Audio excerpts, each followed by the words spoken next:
I know that virtue to be in you, Brutus, as well as I do know your outward favor. Well, honor is the subject of my story.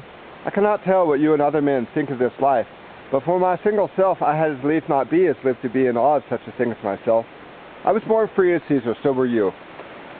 We both have fed as well, and we can both endure the winter's cold as well as he. For once, upon a raw and gusty day, the troubled Tiber chafing with her shores, Caesar said to me, "Darest thou, Cassius, now leap in with me into this angry flood and swim to yonder point?" Upon the word, accoutred as I was, I plunged in and bade him follow. The torrent roared, and we did buffet it with lusty sinews, throwing it aside and stemming it with the hearts of controversy.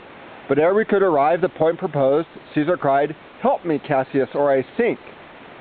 I, as Ananias, our great ancestor, did from the flames of Troy the old Anchises bear, so from the waves of Tiber did I the tired Caesar. And this man is now become a god, and Cassius is a wretched creature, and must bend his body if Caesar carelessly but gnawed on him. He had a fever when he was in Spain, and when the fit was on him, I did mark how he did shake. 'Tis true this god did shake.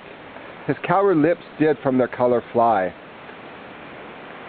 And that same eye whose bend doth awe the world did lose his luster. I did hear him groan.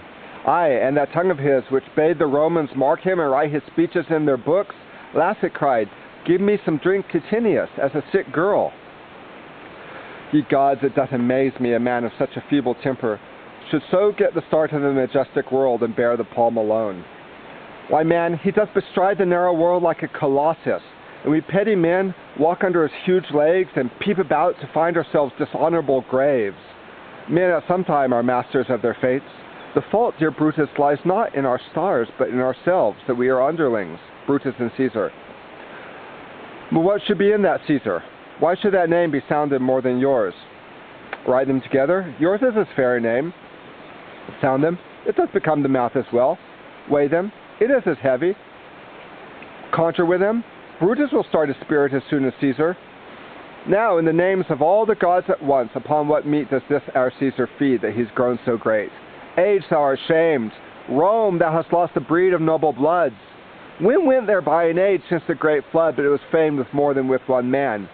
When could they say till now that talked of Rome, that her wide walls encompass but one man? Now is it Rome indeed, and meet enough, when there is in it but one only man?